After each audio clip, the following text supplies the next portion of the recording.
pessoal, tudo bem? Bem-vindo ao canal da Inayat.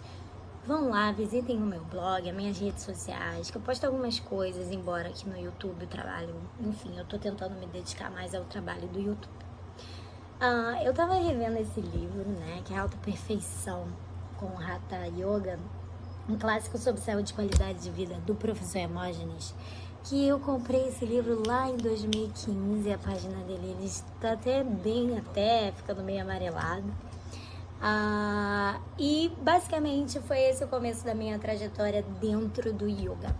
Eu conheci o yoga, fui apresentada, na verdade, em 2013. Eu já fazia algumas práticas de meditação, mas não era vinculado ao yoga, enfim.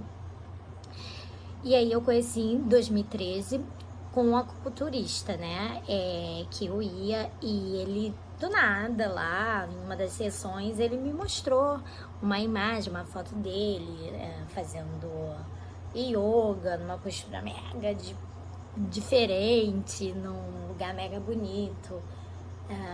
E ele falou, poxa, você deveria fazer yoga, começar a fazer e tal. E eu era muito nova, né, tinha 18 anos. Eu olhei aquilo e falei, tá. E 2 anos depois eu, por acaso, comecei vou começar a pesquisar, vou começar a ver se vale a pena e tal.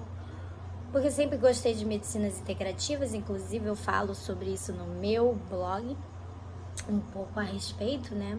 Por já estar a minha família trabalhar também com um tipo de medicina integrativa, então comecei a pesquisar sobre yoga e fui atrás das referências mais importantes que nós temos aqui no Brasil. E aí eu cheguei no professor Hermógenes, nosso querido professor Hermógenes. Contando brevemente a história do professor Hermógenes. O professor Hermógenes era professor de filosofia, se eu me recordo bem, era do Colégio Militar aqui no Rio de Janeiro. E ele traz a yoga, né, lá na década de 60, gente, tem muito tempo. Ele nasceu em 1920 e pouco. E ele é o percussor da yoga no Brasil. Foi ele que começou a traduzir vários textos, a trazer mais da cultura, a trazer a prática da yoga. E teve vários livros que eram verdadeiros direcionamentos, né? Ele ensinava yoga através dos livros dele, que é essa a proposta do livro. Para você ver que tem vários asanas. Asanas são posturas em hindi. E aqui você pode ver em sânscrito, perdão. E aqui você pode ver as diversas posturas que ele vai falando, ele vai narrando. É um guia, né, que são os asanas, que ele vai contando um pouquinho a respeito tanto de como é que se faz, tanto é difícil, né, quando você vai lendo assim, é um pouco mais complicado, mas era a maneira que as pessoas tinham naquela época, porque esse livro, o primeiro lançamento dele foi em 1968, então assim, vocês imaginam, né, tem muito tempo, ó. Essa é uma postura que eu faço muito, a Paschimottanasana. A gente acaba aprendendo um pouco de sânscrito. Eu falei hindi, confundi. Hindi é a língua atual, né, da Índia, junto com o inglês. O sânscrito é uma língua morta e a maioria das posturas do yoga está em um idioma antigo, morto, né, que é o sânscrito. A Paschimottanasana, para você ver que é uma postura mega simples, que basicamente você senta e fica sobre, né, seus pés, tenta segurar os seus pés. E essa postura, ela é extremamente estressante, mexe com várias coisas internas, né? E extremamente benéfica para a saúde. E ele também vai narrando no livro, o que é bom para a saúde, o que é bom para a garganta, quais são as posturas. Sim, porque a yoga é os asanas, né? Não vou falar o yoga porque o yoga é uma filosofia muito grande que envolve mantras, mudras, mitologia, nossa, muita coisa, até mesmo alimentação. Então, processos de purificação, banhos, é muito grande. Os asanas é um aspecto da yoga. Asanas, posturas de yoga, não são ginásticas, tá? Não é ginástica, não é pra você cansar. Yoga é pra você ficar vitalizado. Isso é uma ocidentalização da yoga. Yoga, ela é acessível e ela tem que ser, ela é feita por todo mundo. Não significa que todo mundo poderá fazer todos os asanas. Não. Pessoas idosas não vão conseguir fazer certos asanas, nem devem tentar, assim como crianças, mas todos eles têm diferentes asanas que são equivalentes e que pode vir também dar o mesmo benefício, né? Eu posso estar aqui sentada, eu tô Mulher Maravilha, todas nós somos, e tô aqui sentada, por exemplo, acabei de fazer um asana agora, que não dá pra ver, com as pernas cruzadas, né? Uma postura de lótus que seja, enfim. E é um asana, é simples, a postura de lótus não é simples não, mas posturas de pernas cruzadas, simples, postura do diamante, por exemplo. E qualquer um pode fazer, não tem nenhum problema, enfim. Ela tem que ser acessível. E aqui ele também vai falando recomendações para quem não pode fazer. Por exemplo, tem certas posturas que a gente mexe muito com o abdômen, que não é interessante mulheres que estão no período menstrual fazer. Isso tudo você vai ganhando com a prática, né? E aí ele fala sobre também o jejum, sobre processos de purificação. Aí vem o jejum, vem as lavagens estomacais, vem a limpeza do nariz. Realmente, gente, yoga é um conjunto muito grande, até limpeza de nariz, o Naulin, que muita gente faz hoje em dia, fisiculturista, e fala que é para emagrecer, para tirar distensão abdominal. Na verdade, é baseado no Nauli, que é uma prática de yoga para fortalecer os seus órgãos internos estomacais, não tem nada a ver com emagrecer. Mas é obviamente que você dá uma dinamizada ali para quem tem um intestino preso, é bastante interessante. E assim, o professor Hermógenes, a trajetória dele foi muito interessante. Por quê? Porque ele tinha sido desenganado pelos médicos e estava com uma doença, se eu não me engano, ou era tuberculose, pneumonia, eu não lembro. E ele tinha sido desenganado. E ele passou dias e mais dias deitado na cama, não tinha mais nada que ele pudesse fazer.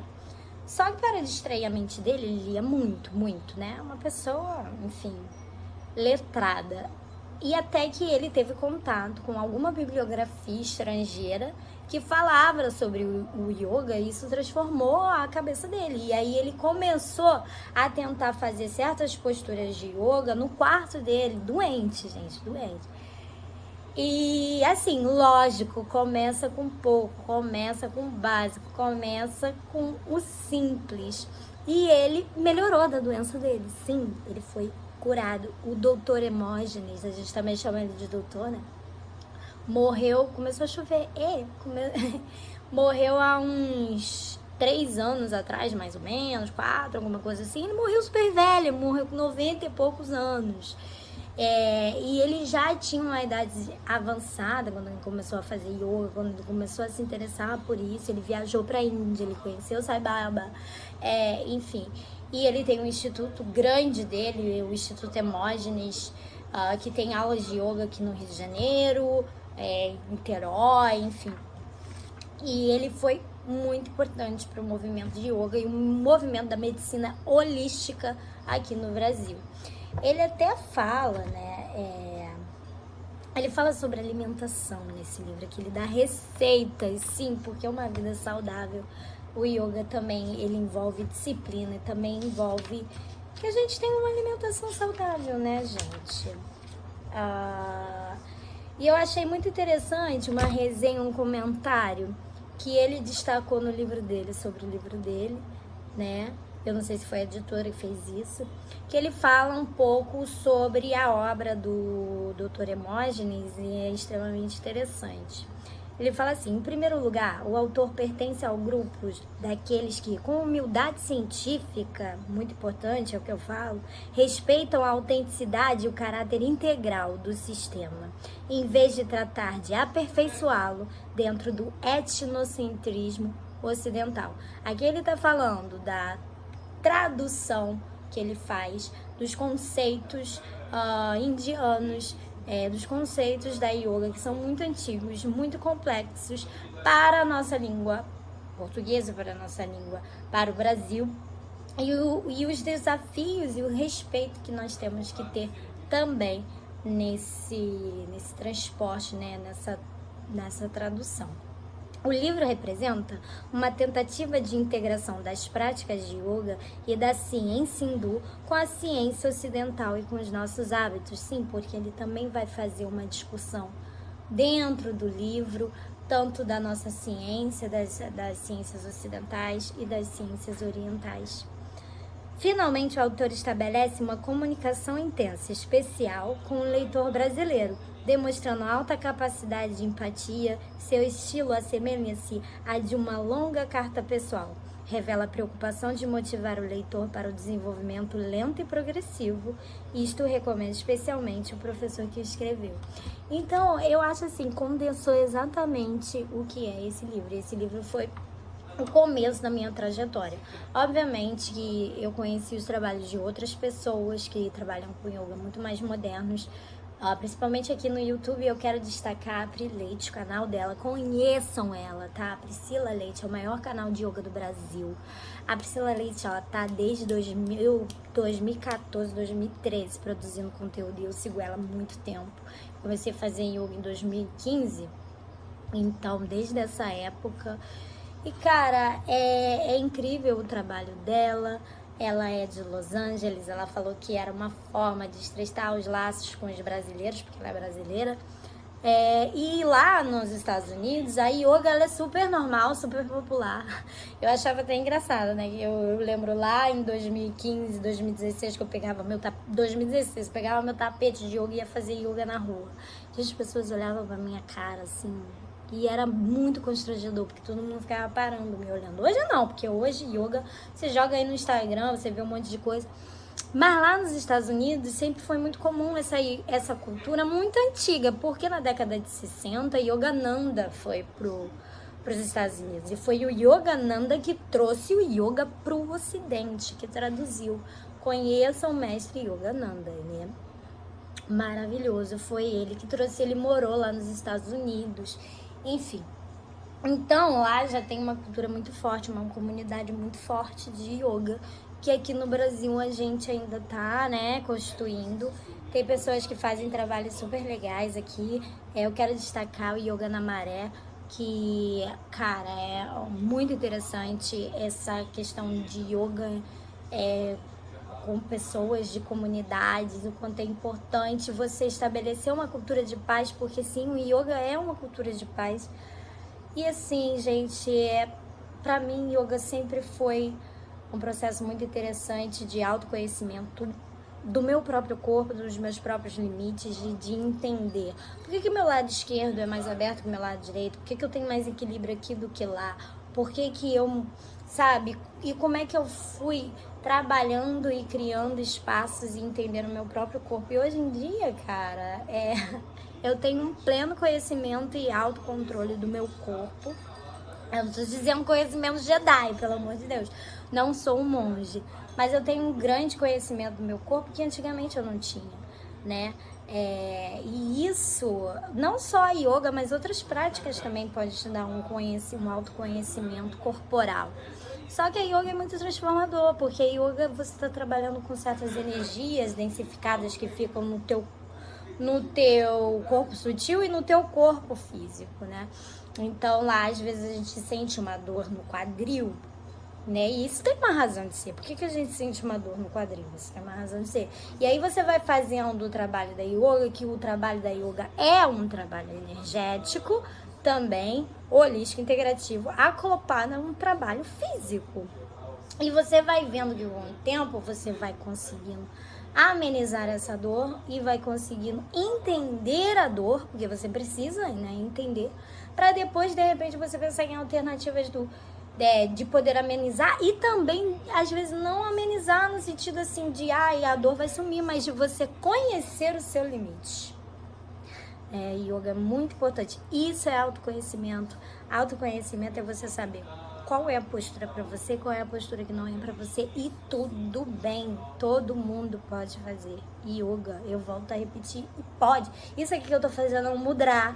Isso aqui é uma postura, entendeu? Isso aqui tem mais do que significado, isso aqui também tem um efeito no seu corpo energético, que as nossas mãos também são importantes. Aí eu não vou adentrar muito na yoga por causa da filosofia, vou ter que falar de chakra, enfim, deixa para outro vídeo. Mas ela é muito interessante como um processo de autoconhecimento, de superação também, mas também de conhecer os seus próprios limites. E é isso, gente.